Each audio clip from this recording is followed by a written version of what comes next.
Bismillahirrahmanirrahim. Assalamualaikum warahmatullahi wabarakatuh.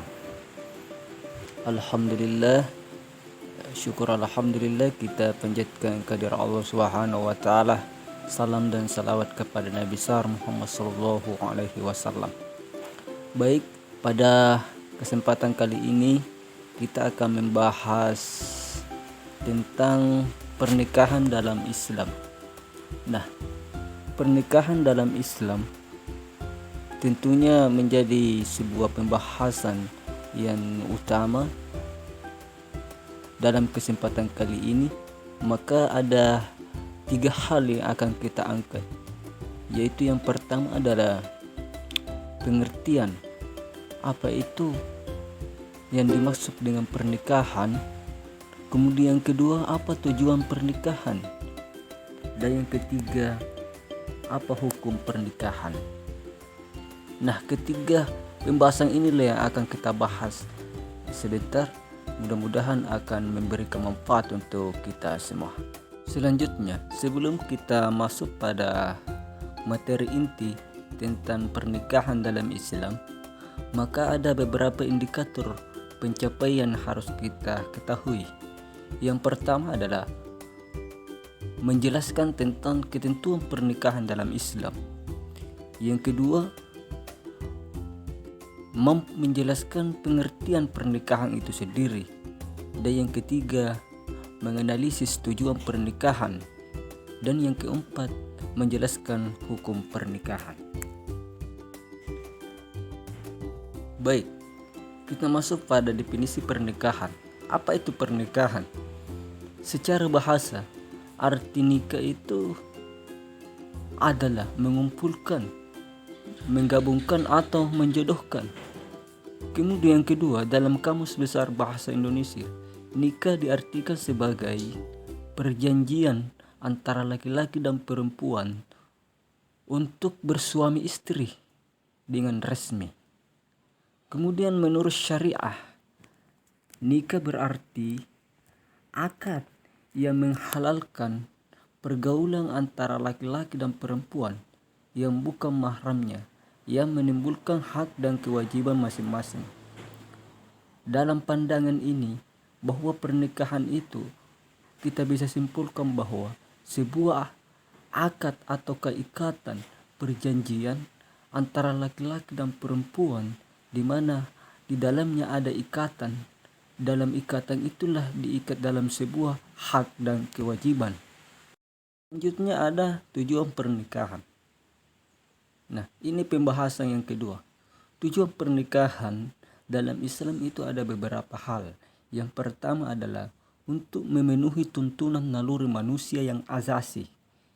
Yang kedua, untuk membentengi akhlak. Yang ketiga, untuk mendapatkan ketenangan hidup. Yang keempat, untuk meningkatkan ibadah kepada Allah Subhanahu wa taala. Yang kelima, untuk mendapatkan keturunan yang salih. Dan yang terakhir, untuk menegakkan rumah tangga yang islami. Nah, dari 6 inilah tujuan pernikahan kita akan bahas satu persatu. Tujuan yang pertama dalam pernikahan yaitu untuk memenuhi tuntutan naluri manusia yang asasi.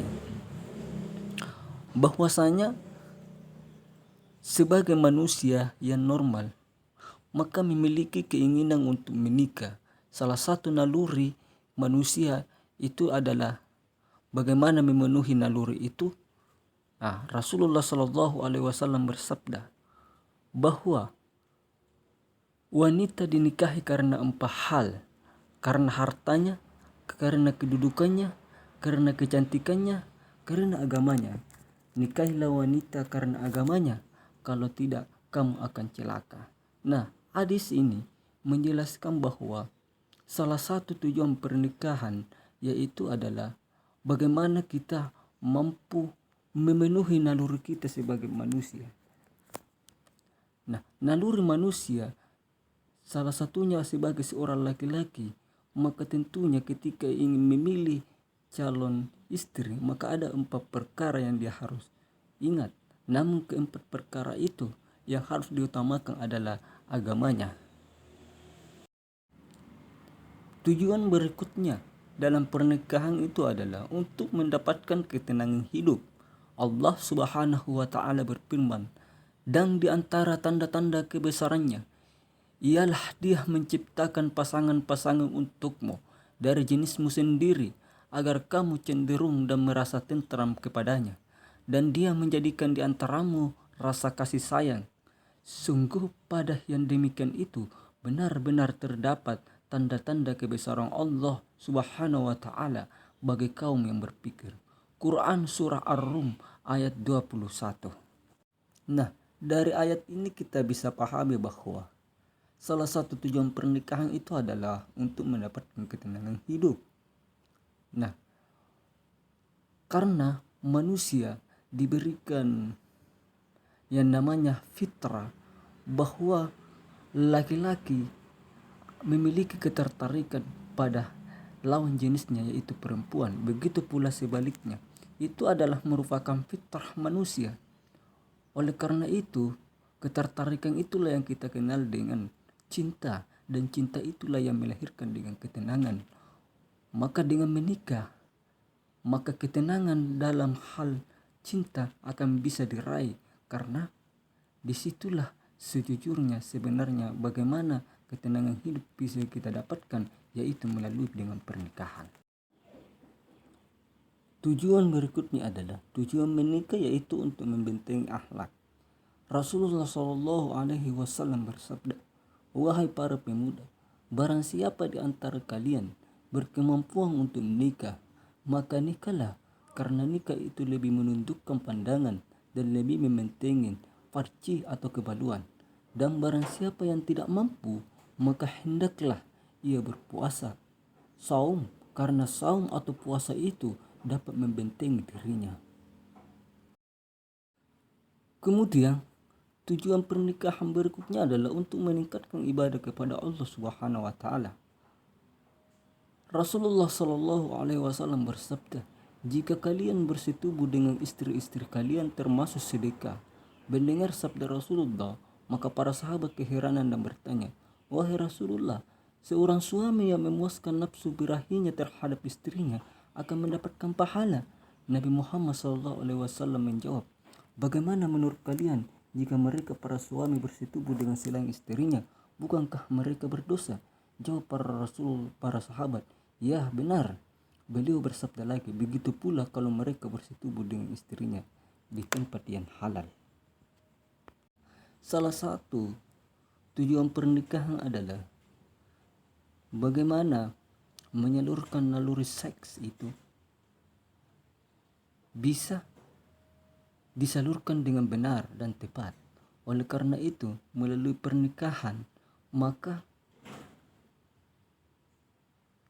berhubungan suami istri itu bagian dari ibadah, seperti yang disabdakan oleh Rasulullah SAW, untuk mendapatkan keturunan yang saleh. Nah, salah satu tujuan pernikahan adalah mendapatkan keturunan yang saleh. Allah Subhanahu wa taala berfirman, "Allah telah menjadikan dari diri kamu itu pasangan suami istri, dan menjadikan bagimu dari istri-istrimu itu anak-anak dan cucu-cucu, dan memberimu rezeki yang baik-baik. Maka mengapakah mereka beriman kepada yang batil dan mengingkari nikmat Allah?" Quran surah An-Nahl ayat 72. Jadi, salah satu tujuan pernikahan itu adalah untuk mendapatkan keturunan. Tentu saja keturunan yang dimaksud adalah keturunan yang saleh, ataukah keturunan yang sah, keturunan yang jelas. Oleh karena itu, untuk mendapatkan sebuah keturunan, maka dengan pernikahan itu adalah sebuah ikatan. Bagaimana menjadikan pasanganmu, menjadikan istri-istrimu, dan menjadikan anak-anakmu, karena sesungguhnya Allah Subhanahu wa taala akan meridhoi semuanya itu ketika kita tempuh dengan melalui pernikahan. Nah, selanjutnya kita melangkah pada pembahasan yang ketiga, yaitu hukum pernikahan. Dalam Islam, hukum pernikahan itu ada beberapa tingkatan. Yang pertama adalah wajib, yang kedua sunnah, yang ketiga mubah, yang keempat makruh, yang kelima haram. Nah, inilah yang akan kita bahas ke depannya, bagaimana hukum pernikahan dalam Islam, kapan dikatakan wajib, kapan dikatakan sunnah, kapan dikatakan mubah, kapan dikatakan makruh, dan kapan pernikahan itu dikatakan haram. Yang pertama, hukum pernikahan dikatakan wajib. Siapakah yang wajib itu dalam hal pernikahan ini? Yaitu orang yang telah mampu baik fisik, mental, ekonomi maupun akhlak untuk melakukan pernikahan, mempunyai keinginan untuk menikah, dan jika tidak menikah maka dikhawatirkan akan jatuh pada perbuatan maksiat. Nah, jadi ada kekhawatiran akan jatuh pada perbuatan maksiat ketika dia tidak menikah, sementara ia memiliki kemampuan baik fisik maupun mental, ekonomi. Oleh karena itu, kategori orang yang seperti ini maka dia sudah diwajibkan untuk menikah. Sunnah, yaitu orang yang telah mempunyai keinginan untuk menikah, namun tidak dikhawatirkan dirinya akan jatuh kepada maksiat sekiranya tidak menikah. Nah, hukum yang kedua ini hampir sama dengan hukum yang pertama, yaitu wajib. Hanya saja yang membedakannya adalah tidak ada kekhawatiran di dalamnya. Nah, yang berikutnya adalah mubah. Siapakah yang dikatakan mubah dalam pernikahan itu? Yaitu orang yang mampu menikah dengan tujuan hanya sekedar untuk memenuhi hajatnya, atau hanya sekedar bersenang-senang tanpa ada niat ingin keturunan atau melindungi diri dari yang haram. Maka kategori ini diberikan hukum, yaitu mubah. Mubah artinya boleh menikah. Hukum berikutnya adalah haram. Siapakah orang yang dianggap haram dalam menikah? Yaitu orang yang yakin bahwa dirinya tidak akan mampu melaksanakan kewajiban-kewajiban pernikahan, baik kewajiban yang berkaitan dengan hubungan seksual maupun berkaitan dengan kewajiban-kewajiban lainnya. Maka orang yang seperti ini yang tidak serius dalam pernikahan, maka itu diharamkan dalam menikah. Bahkan dengan pernikahan dia bisa menyakiti pasangannya. Oleh karena itu, orang yang memiliki niat yang tidak baik dalam menikah maka hukumnya haram. Nah, yang terakhir adalah makruh. Makruh artinya seseorang yang mampu menikah tetapi dia khawatir akan menyakiti wanita yang akan dinikahinya, maka hukumnya makruh. Ada kekhawatiran di dalamnya, ketika dia menikah dia hanya bisa menyakitinya. Oleh karena itu dianjurkan untuk lebih berhati-hati sebelum menikah. Demikianlah pembahasan kita hari ini tentang pernikahan dalam Islam. Ada 3 hal yang harus kita pahami, yaitu pernikahan itu sendiri, makna pernikahan itu sendiri, kemudian yang kedua, apa tujuan pernikahan, yang ketiga, apa hukum pernikahan. Baik, untuk selanjutnya pembahasan berikutnya kita akan lanjutkan pekan depan. Kurang dan lebihnya mohon dimaafkan. Kami ucapkan terima kasih. Assalamualaikum warahmatullahi wabarakatuh.